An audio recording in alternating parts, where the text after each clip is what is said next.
Y'all know what's going on. It's time for another episode of Doing Time with Joe. I'm your host, Joe Baker, and welcome to the show, y'all. Look here. Cecil got a fresh 20 at 85, y'all. He's on his way to the penitentiary. It's just what it is. He finna do some hard time, y'all. Finna do some hard time. And while he was in the cell, when he got back from court, he's sitting in the cell rocking back and forth, because that's what happens when you come back from court. You usually fall out to sleep or you sit there and you stress out. And that's exactly what happened to Cecil. He sat there and he stressed out for a while and then he fell out. Because you're exhausted. It's all over now and a new chapter of your life is about to start, right? And it's important how you start that chapter. But see, you got people in the penitentiary, like I told you, everybody got an angle, everybody got a lane that they survive in prison, right? And the dope man's way of surviving in prison is to become a useful person to individuals like Cecil. See, he saw vulnerability. He saw that Cecil was stressing out. So this dope boy, listen to me, he introduces himself to Cecil and tells Cecil to come and see him. So as soon as the doors open, right, he gets out, he goes to look for him. He knows that dude is on that. He about that. And he just wants to get something to relax. He can't sleep, he can't eat. He needs something to help him get through. And why not? Why not? His whole world has flipped upside down. Why not do it? Well, it's a lot of reasons why not, but I'm not going to get into them right now. So Cecil goes to him and he tells him, look here, man. You ain't got to do this time stressed out, man. You can get you something to relax, just a little something to take the edge off, and you'll be okay, man. And then you go on to prison and this thing will be over before you know it. It's a bunch of crap, but again, people need to hear that sometimes, right? Me, I never was the type to want to hear that. Tell me the raw. You feel what I'm saying? So he said, man, what you got? And he had a little smoke, you know what I'm saying, a little green. He had some harder stuff, but Cecil had never done anything. Never done anything. So dude, he said, I'm going to look out for you. I ain't finna give you nothing hard. You don't need nothing hard. It might mess you up. Listen to what I'm saying. He's telling him it might mess you up. He don't care nothing about messing him up. He care about what he can pay him. So he gives him a sugar pack, right? Now, sugar pack, I'm talking about the sugar that you might get when you go to a restaurant or something like that to put in your coffee or something like that. Just a regular old little pack, right? Little small thing, you know? Take one of those and you fill it up with that green, right? Maybe 3/4 of the way, that's $20. So he told him, he said, I'm going to give you this one on the house. And he said, how am I going to smoke? And then he gave him some papers for free too. Went back to the cell and rolled it up.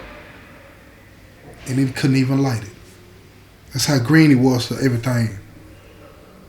So he came back out and he asked the dope, but he said, how do I light it? And he showed him how to pop light. Pop light is taking a pencil, right? Stick it into the outlet. And when you stick it into the outlet, a little electricity is going to pop out. You burn the little piece of paper, and then you take the fire from the piece of paper, you put it to the end of the joint, and you smoke that thing.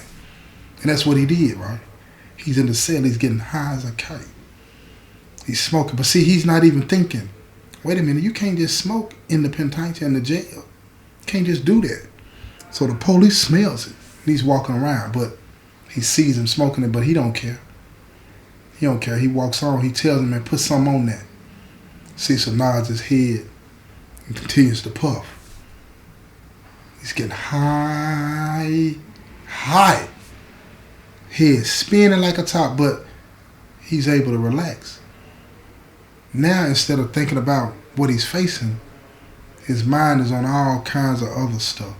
And he's feeling relaxed and he's feeling, lethargic, and it's like no worries, nothing. And he likes it. He likes the space that he's in now. He don't want to be nowhere else. He don't think about his case. He don't think about his future. He don't think about this female friend that turned against him. He don't think about the victim that hit him. He don't think about the system that he thinks let him down. He don't think about any of that. All he thinks about is how peaceful things are, what it makes him feel like. And he's feeling really, really good. And he goes to sleep. And he dreams that he's never dreamed before. It's all good. It's all good. 2 or 3 hours later, he wakes up and he's starving. He's starving. And that food, that terrible food, now he tastes it. And it tastes good. It tastes really good. And he just eats like he's famished, stuffing it in his mouth. He can't chew it fast enough. And when he finishes eating, he washes himself up and he rolls him another and he smokes it. And he just sits there and he laughs and he walks around and talks and he's kicking it and he's relaxed. No worries, y'all. No worries. And he goes back in the cell after they call the lockdown, and when he's in the cell, he lays down in the bed and he goes to sleep. No worries, y'all. He's at peace. He hasn't been at peace since this terrible tragedy happened. But now he's at peace. It's synthetic. It's fake. But it's peace.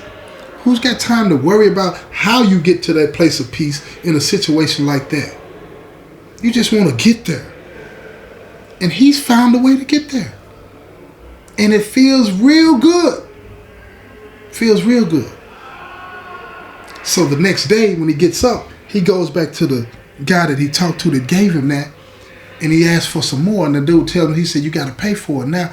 And he tells him again, it's $20. So he calls his parents and he tells his parents how they can pay. Because dude done schooled him on everything that he needs to do to be able to pay for it. And he tells him that he needs $20. Better yet, make it $40.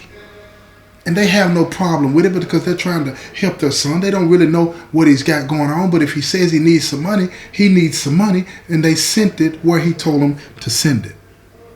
And the dope boy was like, yeah, I got me one. He's a good one. He's somebody I can rely on. He says he's going to do it. He does it. So he gives it to him. And he smokes. But the dope boy tell him, look here, you're rolling them too big. You know, one of these should last you a whole day. So he shows him how to roll it and this, and that. But when he does it, he smokes it. He wants to get higher. Higher.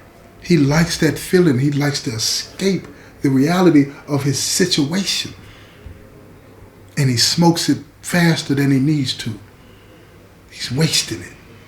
He's already high, but he wants more and more and more until the point where it's not doing anything to him. And after a month, he spent almost $500 on sex in 1 month. Him and the dope boy, they best friends. He killing it. One customer, $500 in a month. He killing it on weed. Wait a minute. Getting his money. So now, he's not feeling that peace anymore. He chasing. And he tells him, he said, man, you got anything strong? He said, yeah, you can lace it up, you know what I'm saying, with some of that white girl. So he does it for him the first time, and when he smokes it, oh my God.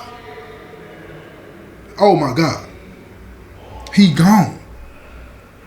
He's gone. It is no comparison. From here on out, that's what he doing. He gone. He gone. But see, the sheriff notices what's going on. And they pull him downstairs. And they tell him, look, you made a mistake, but you're not a bad kid. But you're going down the wrong road. Get it together. Because where you're headed, you're not going to be able to do this and survive. It's not going to work. It's not going to work. You're going to have to change up something about how you're doing your time. So Cecil looked at him all confused because it's like, how can you know my pain? How can you know what I'm going through, he thought. But he told the sheriff whatever he wanted to. He said, okay, yes, sir, I understand, thank you. But what he didn't know is the sheriff was letting him know in his own way because he couldn't tell him, you're not going to be here in the morning. You're going to the killing fields, buddy. And you're going to have to be ready. And if you want to know how this unravels, you're going to have to tune in to the next episode, right? Because it's going to get better. This is another episode of Doing Time with Joe. I'm your host, Joe Baker, and I say peace, y'all.